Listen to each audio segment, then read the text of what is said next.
عروج نے نظریں جھکا لی۔ میں کچھ نہیں چاہتی، بس اب اور کسی امتحان میں نہیں پڑھنا چاہتی۔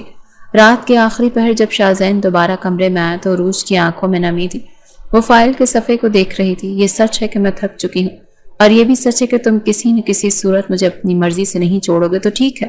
وہ بولی، میں سائن کر دیتی ہوں۔ قلم ہاتھ میں لیتے اس نے آخری بار نظر اٹھائی۔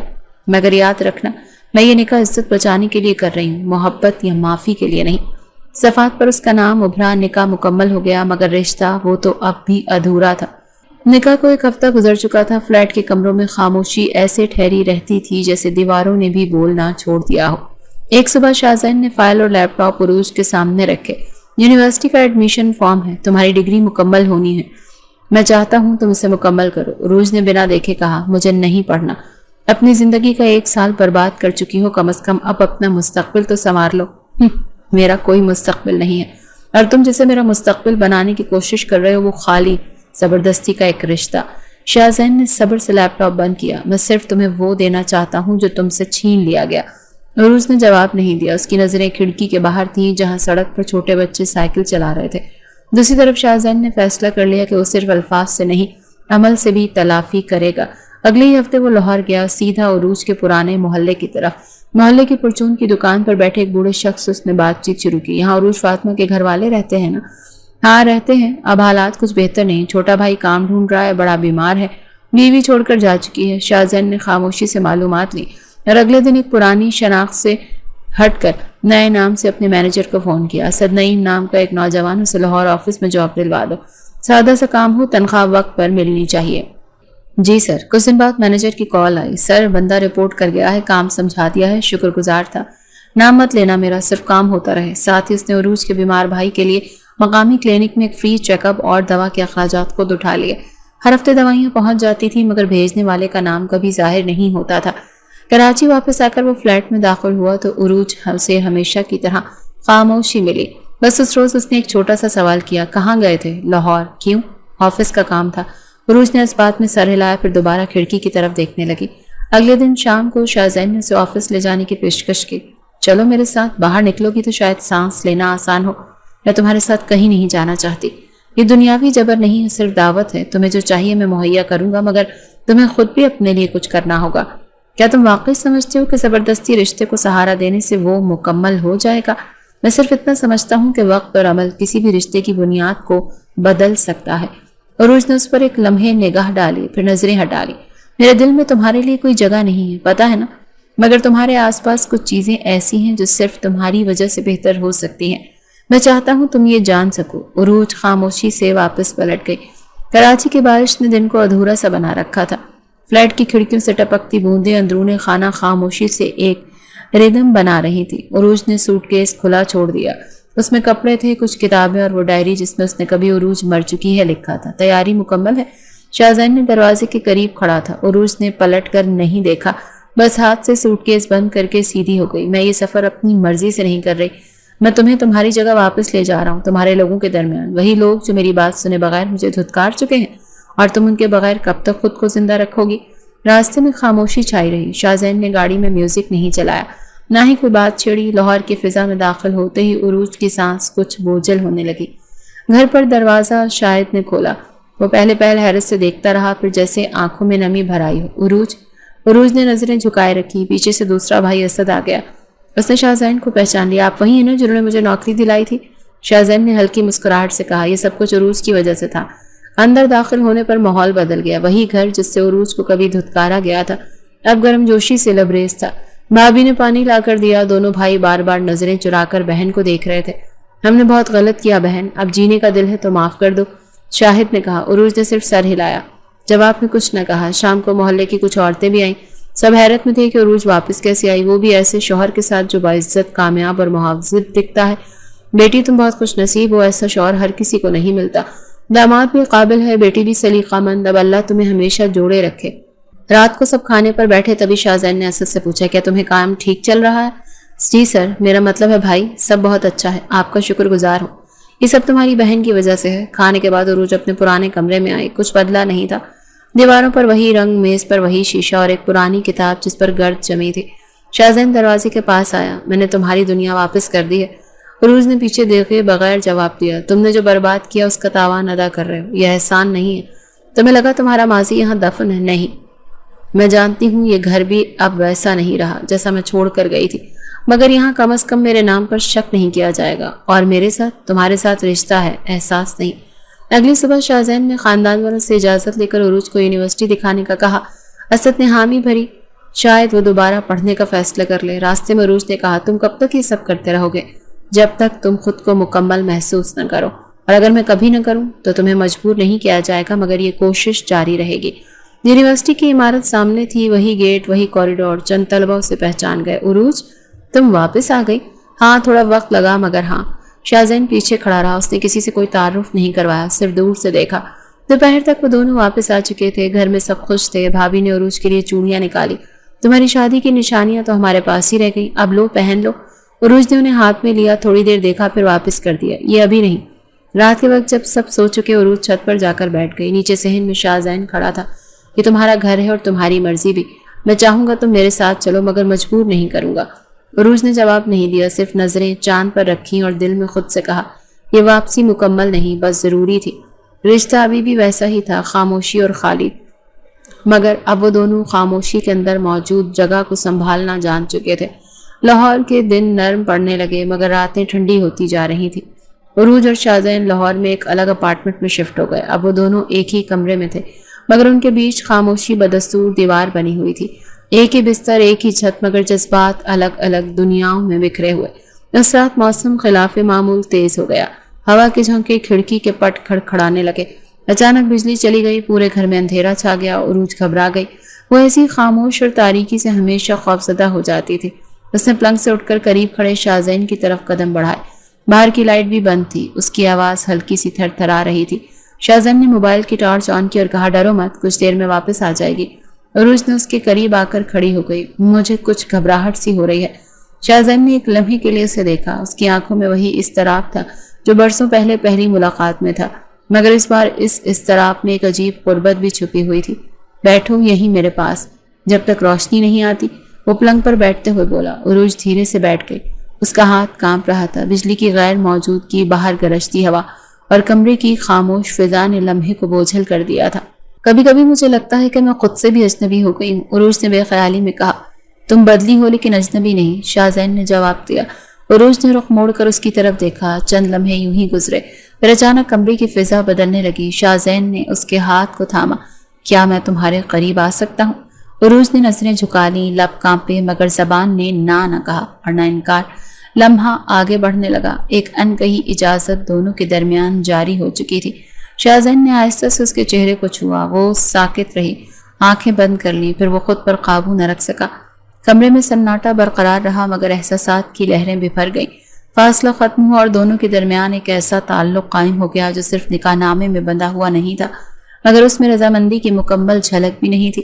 رات کا ایک پہر گزرا، بجلی آ چکی تھی۔ عروج پلنگ کے دوسری طرف منہ چھپا کر بیٹھی تھی، اس کی آنکھوں سے آنسو نکل رہے تھے۔ وہ رونے کی آواز نہیں نکال رہی تھی، صرف آنکھوں سے آنسو بہنے دے رہی تھی۔